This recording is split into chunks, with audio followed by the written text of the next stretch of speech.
Blood transfusion বা রক্ত সঞ্চালন শব্দটা আমরা সবাই শুনেছি তাই না, বিশেষ করে যখন কোনো জরুরি চিকিৎসার কথা ওঠে। বাইরে থেকে দেখতে এটা একটা সাধারণ পদ্ধতি মনে হলেও এর ভেতরে কিন্তু অনেক জটিল বিজ্ঞান আর কড়া সতর্কতা জড়িয়ে আছে।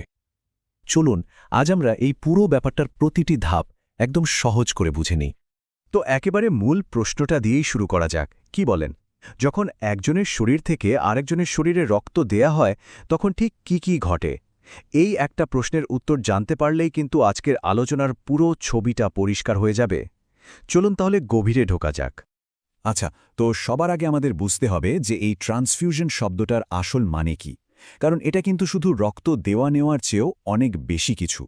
একদম সহজ করে বললে ব্লাড ট্রান্সফিউশন হলো একটা কন্ট্রোলড মেডিকেল প্রসেস, যেখানে একজন মানুষ ডোনেট করা রক্ত গ্রহণ করেন। এর দরকার পড়তে পারে নানা কারণে, যেমন ধরুন কোনো বড় অ্যাক্সিডেন্টস বা অপারেশনের পর যদি অনেকটা রক্ত বেরিয়ে যায়, অথবা অ্যানিমিয়া বা ক্যান্সারের মতো অসুখের জন্যও, যা শরীরের রক্তকে সরাসরি এফেক্ট করে। আর এখানেই কিন্তু ব্যাপারটা বেশ মজার।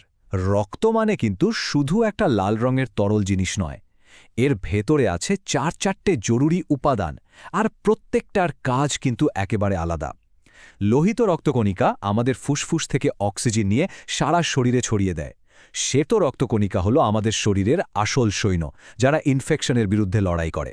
প্লেটলেট কোথাও কেটে গেলে রক্ত পড়া বন্ধ করে, আর প্লাজমা হলো সেই তরল যা এই সব কিছুকে একসাথে ভাসিয়ে রাখে। এই কারণেই কিন্তু আজকালকার চিকিৎসায় বেশিরভাগ সময় পুরো রক্ত বা হোল ব্লাড ব্যবহার করা হয় না, বরং রোগীর ঠিক যে উপাদানটার অভাব শুধু সেটাই দেওয়া হয়। সবচেয়ে কমন হল প্যাকড রেড ব্লাড সেলস বা PRBCs। এখানে রক্ত থেকে প্লাজমাটা আলাদা করে শুধু লোহিত রক্তকণিকার একটা কনসেন্ট্রেটেড প্যাক বানানো হয়। এতে ট্রিটমেন্টটা অনেক বেশি টার্গেটেড আর এফেক্টিভ হয়। আমরা তো জানলাম ট্রান্সফিউশন কি, আর এতে রক্তের কোন অংশ ব্যবহার করা হয়, কিন্তু একটা প্রশ্ন তো আসেই, তাই না? এই যে জীবন বাঁচানোর জন্য এত রক্ত, এটা আসে কোথা থেকে? এর উৎসটা কি? বেশিরভাগ ক্ষেত্রে এই রক্তের উৎস হলেন কোনো একজন স্বেচ্ছাসেবী রক্তদাতা। সেই ডোনেট করা রক্ত একটা ব্লাড ব্যাংকে সংগ্রহ করা হয়। সেখানে কিন্তু এটাকে খুব যত্ন করে পরীক্ষা করা হয়, প্রসেস করা হয়, আর তারপর দরকারের জন্য স্টোর করে রাখা হয়। তবে একটা ইন্টারেস্টিং অপশনও আছে। যদি আগে থেকেই কোনো বড় অপারেশনের প্ল্যান থাকে, তাহলে একজন মানুষ চাইলে নিজের রক্তই আগে থেকে দান করে রাখতে পারেন, যাতে প্রয়োজনের সময় নিজের রক্তই আবার শরীরে নেওয়া যায়।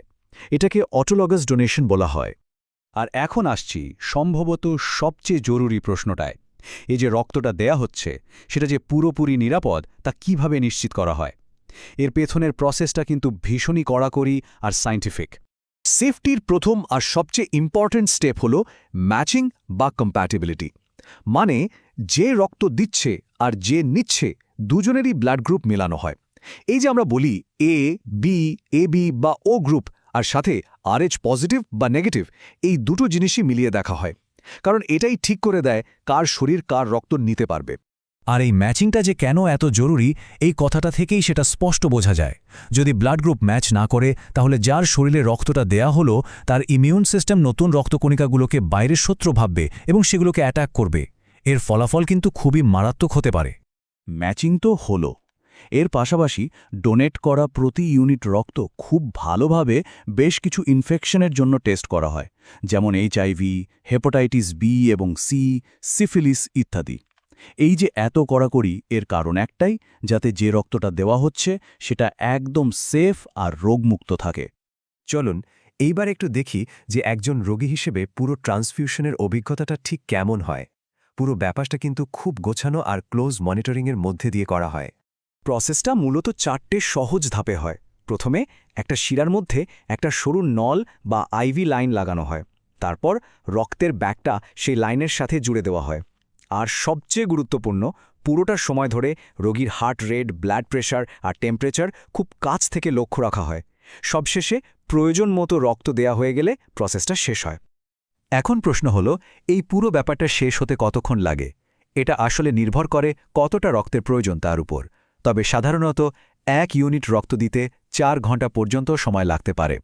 এত ধীরে দেওয়ার কারণ হল যাতে শরীর নতুন রক্তটাকে আস্তে আস্তে গ্রহণ করতে পারে, আর কোনো রকম সমস্যা হলে যেন সাথে সাথেই সেটা ধরা যায়। তাই এটা বেশ সতর্ক একটা প্রক্রিয়া। যে কোনো মেডিকেল প্রসেসের মতোই ব্লাড ট্রান্সফিউশনেরও কিছু ঝুঁকি থাকে। যদিও আজকালকার টেস্টিং ব্যবস্থার জন্য এগুলো খুবই বিরল, তবুও আমাদের এগুলো সম্পর্কে জেনে রাখাটা জরুরি। এই ঝুঁকির মধ্যে থাকতে পারে হালকা অ্যালার্জিক রিয়াকশন, যেমন জ্বর বা গায়ে র্যাশ ওঠা। আবার কিছু বিরল কিন্তু সিরিয়াস সমস্যা হতে পারে, যেমন ফুসফুসে রিয়াকশন বা ইমিউন সিস্টেমের অ্যাট্যাক। তবে আবারও বলছি, আধুনিক স্ক্রিনিং ব্যবস্থার কারণে ইনফেকশনের ঝুঁকি এখন প্রায় নেই বললেই চলে। আর সেই কারণেই ঝুঁকির কথা ভাবার চেয়েও বেশি জরুরি হল সচেতন থাকা।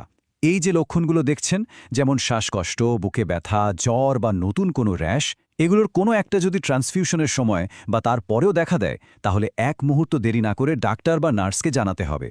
এটাই হলো সেফটির সবচেয়ে বড় চাবিকাঠি, রোগীর নিজের সতর্কতা। পরিশেষে ব্লাড ট্রান্সফিউশন তো শুধু একটা মেডিকেল প্রসিডিওর নয়, এটা একটা অসাধারণ উদাহরণ যা দেখায় যে কিভাবে একজন মানুষের শরীরের একটা অংশ আরেকজন মানুষের জীবন ফিরিয়ে দিতে পারে। এটা আমাদের বারবার মনে করিয়ে দেয় যে বায়োলজিক্যালি আমরা সবাই একে অপরের সাথে কতটা জুড়ে আছি। আমাদের ব্লাড গ্রুপ, আমাদের ইমিউন সিস্টেম, এই সব কিছুই যেন এক বৃহত্তর মানবিকতারই প্রমাণ দেয়। ব্যাপারটা নিয়ে ভাবার অনেক অবকাশ আছে, তাই না?